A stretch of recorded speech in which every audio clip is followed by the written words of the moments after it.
Hello everyone, and welcome to the first video in the first section of the course. And in this video what we're going to be looking at is basically what the deep web is and what are the differences between the deep web, the dark net and the clear web. So let's get started. So basically the deep web, or it's also known as the invisible web or the hidden web, are parts of the World Wide Web whose contents are not indexed by standard search engines or cannot be indexed by web crawlers. So that means that you can't really find this information using the standard search engines, and it is estimated that the deep web makes up 96% of the entire internet, and that's really a lot when you come to scale how big the surface web really is. Now let me explain the differences with the help of this image right here, a very nice image that will hopefully explain everything clearly. So before we go into the differences, let's actually look at a very key thing here. Now the term deep web and dark web are often interchanged with each other, but they are not the same thing. The deep web simply refers to anything on the deep web that can't be found using a search engine, and as you can see from this image right here, let's start explaining what the differences really are. So the surface web is every website that you use on a daily basis. For example, you can be using YouTube, Google, etc., etc. These are basically sites that can be accessed through a link. For example, if I search, the name of a video on Google, the title of YouTube, the YouTube video will actually show up right there, and that means that it can be indexed through a search engine or can be accessed through web crawlers. Now, the deep web contains information or things that are private, and anything that has security or authentication in order to access it. For example, we have emails, Dropbox, social media, and information that cannot be accessed with web crawlers or search engines. Now, let me explain what this means. If I went to Google and I searched for the title of an email with the recipient name, I guarantee it's not going to come out, and that's because it's not going to come up, and that's because it cannot index emails because it requires a certain level of authentication. And this is what I wanted to explain to you. Many people, we want to basically access the deep web, and they really don't understand that the deep web is also part of the clear web, but slightly different. Now, the dark web contains things that are purposely hidden, not necessarily for security reasons, and requires special software to access it, which we'll be discussing later in this course. And the example of that is Tor. We need the Tor browser to access the darknet, because those are basically sites that are purposely hidden so that basically you can't index them with a search engine on the deep web and the surface web. So that's basically it. We basically interchange these two terms together, but in essence they're all the same because they cannot be indexed through a search engine. Alright, so that's basically it for the first video. Hope you guys found this interesting. If you have any questions, just enter them in the Q&A section. Hello everybody, and welcome to the second video in the first section. And in this video we're going to be looking at the common misconceptions and myths regarding the deep web or the dark net or dark web. So let's get started.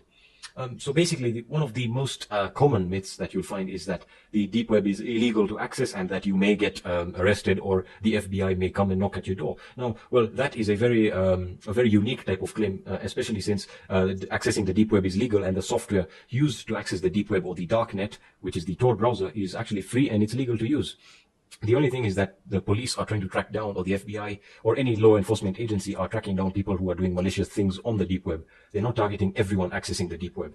So really that's a very easy myth to bust. And you might find that in some countries that have certain level of censorship on the internet, for example North Korea, those type of countries will not have access to even the clear net or the normal internet, and that's really much more focused on countries that do not allow internet at all. Now, the second myth is that it is dangerous to access, in the sense that it's more risky and there's a higher chance that your system will be infected. And that's not true at all, because statistics prove that the clear web has more threats in terms of threatening your computer or your identity, in the sense that there's so much malware on the clear web in forms of downloads, torrents, and the works really.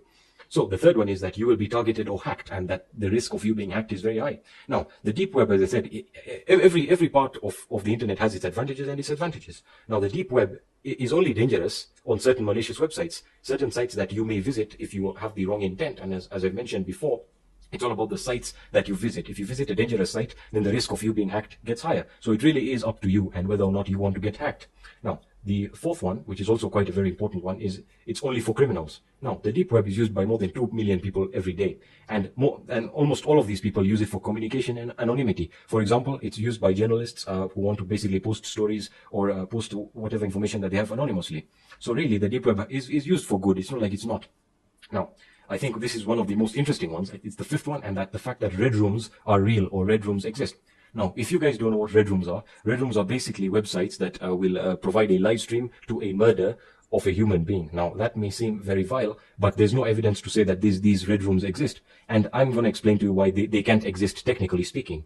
So that the basic thing is that if you're going to live stream on the Tor relay, there is no way you're going to be able to do that because the Tor relay has very slow internet connection speed, which we will see in the future videos. But basically, the speed is so slow because the traffic is routed through the Tor relays. So you really can't live stream. Even at the lowest quality of video, it will be unplayable or unwatchable. So for that reason, red rooms aren't real, and there isn't evidence to support that. So the last one is that most of the sites are basically scary or malicious in nature. And that is absolutely not true, because if you look at the deep web through statistical analysis, you will see that about 60% of the websites on the deep web through an audit are more information-driven websites. For example, 20% of the sites are blogs and forums. 40% of the sites have basically information and are carrying information on them. The other sites that we see, the malicious sites that, for example, are selling drugs and or counterfeiting money and legal documents, those are very few. I think about 3% of the time you will find them. And most of them aren't really malicious and are just fakes created by people to rob you of your money. So that's basically it for this video, guys. If you have any questions or you have anything you want to ask me, just let me know in the Q&A section of the course. Thank you so much for watching. Hello everybody, and welcome back to the third class of the first section. And in this video, we're going to be looking at how Tor works, what Tor is and how it works. So basically, Tor is the relay of networks that we're going to be using to connect to the deep web or the dark net. Now, Tor basically means the onion router. So let's get started. So basically, let's understand how Tor works. So Tor is a proxy, a system, a series of proxies that is used to anonymize communication over the internet. All right, so Tor, the onion router, uses the Tor browser, which, as I said, is the tool that we're going to be using to browse the deep web or the dark net. So it encrypts data using the onion routing system, which is basically a layer of proxies that will shield your traffic as you're browsing the deep web or dark net. Now, as you can see, this is you basically. You are the Tor client. Now, the Tor client is going to go through a node. All right, the first node is always going to be it's going to be permanent. It's going to be the same node every time. I'll explain what a node means later. So basically, this is the entry guard, which is the first node. Now, the first node is going to communicate randomly to the second node. All right, now, because of this randomization of the connectivity from the first to the second and to the third, that's why you're always going to have a unique and different IP address all the time. So it's going to communicate to the middle relay, which is the second node, which will then randomly choose the third node out of 1,000 nodes that Tor has. So basically what's happening here is your computer is going to connect to a node, the primary, the first node on the Tor network. And then that one is going to randomly connect to one out of 1,000 other nodes, which is then going to connect to another one out of 1,000 nodes. So it's basically just randomizing your connection and shielding it through basically these different nodes under the different IP addresses. And finally, you reach the destination, which is basically the server on which the website you're visiting is hosted. So as you can see, there's actually a key here on this chart, the encrypted by Tor, which is the green line, which, as I mentioned over here. So once it reaches the exit relay, which is the third and final node, and when the information is traveling to and from the third node to the server on which the website you're visiting is hosted, that is actually not encrypted.